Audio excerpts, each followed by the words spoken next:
Números, a história de uma invenção.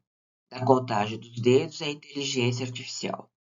Esse trabalho foi produzido pelo Grupo Colaborativo de Investigação em Educação Matemática, GCEM, sobre a minha coordenação.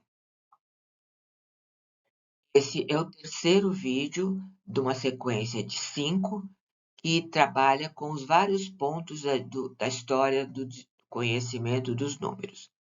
Neste vídeo apresentamos o sistema de numeração dos romanos e estudamos as características dos sistemas que estão presentes até hoje. O sistema de numeração romana foi utilizado na Roma Antiga com registro desde antes de 260 a.C., e seu uso se estendeu na Europa até cerca do século XII. O mapa do Império Romano ao lado exibe a extensão máxima de seu território, que ocorreu por volta do ano 117 d.C., durante o reinado do imperador Trajano. O sistema não foi totalmente abandonado após o século XII, pois continuou sendo usado em contextos específicos, como na numeração de séculos, capítulos de livros, nomes de monarcas e eventos, para indicar horas em relógios e monumentos.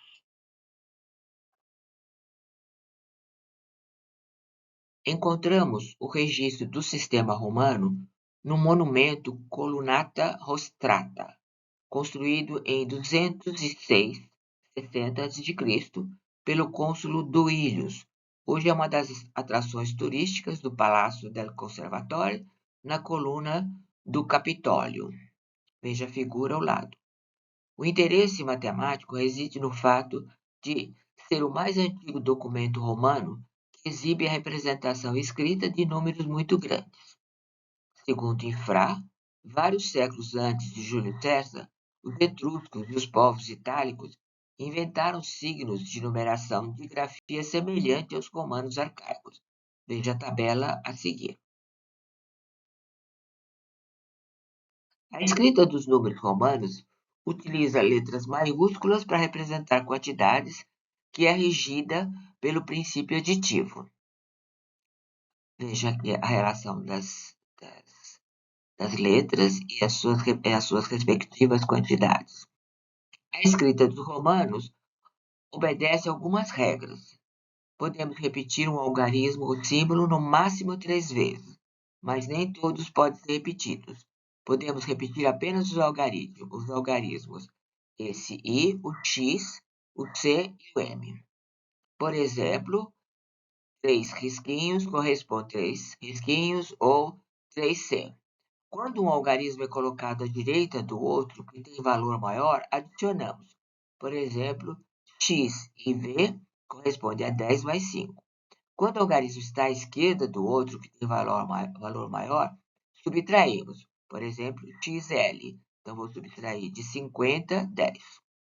O algarismo I só pode ser subtraído dos algarismos V e X.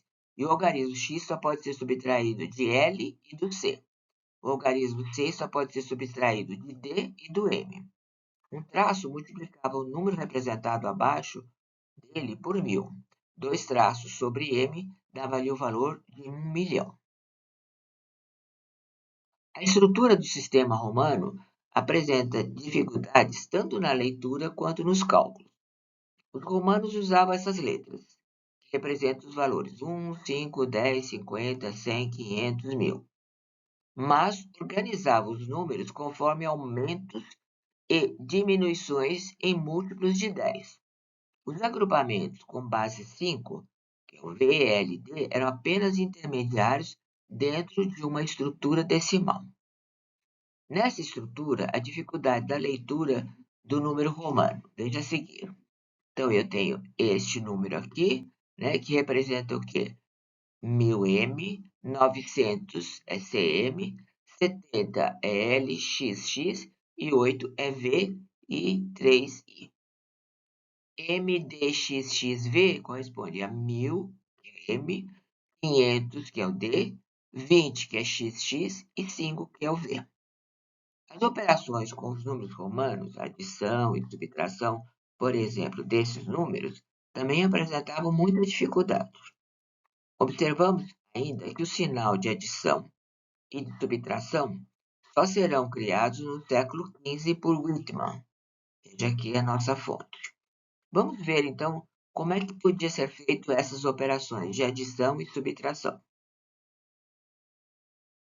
Como o sistema tinha uma representação complexa, os cálculos com esses símbolos também eram complexos.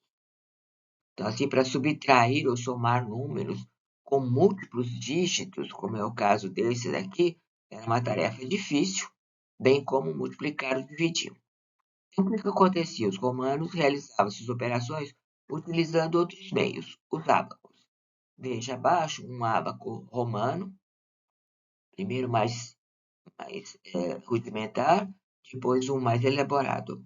Esse instrumento também foi utilizado por outras civilizações e consistia em uma mesinha onde se desenhava linhas que representavam ordens numéricas, movimentando fichas que, dependendo da posição do tabuleiro, indicavam determinados valores.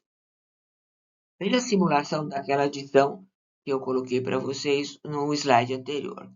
Então, eu tenho esse número aí, CDXX VI e XCIV, né? Utilizando o ábaco escolar, o primeiro vamos transformar em valores. Então, esse primeiro corresponde a 400 mais 20 mais 6. O segundo vai corresponder a 90 mais 4.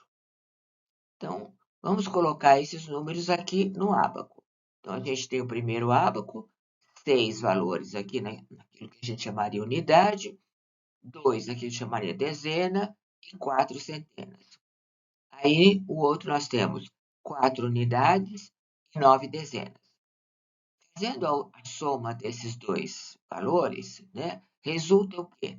520 unidades. E aí, vamos transformar esses valores na notação romana, que corresponde a DXX. Para ter um pouco ideia dessa variação desses valores, eu coloquei aqui para vocês um vídeo que trabalha com essa movimentação das fichas. É bem interessante, então, como ferramenta de cálculo. Coloquei para vocês alguns, o ábaco, por exemplo, babilônico, depois o ábaco chinês, o ábaco japonês ainda não é o soroban. Aí a gente tem um ábaco que nas nossas pesquisas encontrei como sendo mesoamericano, que chamou Quipu, tá? Só que a base nesse caso era 20, com 5 dígitos. Aí um ábaco romano de novo. A nossa fonte de pesquisa está embaixo. Bom, na escola nós utilizamos alguns ábacos como ferramentas de cálculo. Veja, esses aqui, um ábaco aberto, depois a gente tem aqui o ábaco fechado, o soroban, né, que é esse aqui que é considerado em muitas escolas, trabalham com cálculos usando o soroban. Para que a gente possa ter uma visão do uso desses instrumentos, eu deixei para vocês alguns links que seriam bem interessantes de serem pesquisados na sala de aula. Bom, nós vamos colocar atividades para serem trabalhadas com este vídeo. Essas atividades vão estar publicadas na nossa página Ensinar e Aprender, no Face do Grupo GCE. A nossa referência geral é o caderno de prática de ensino de números.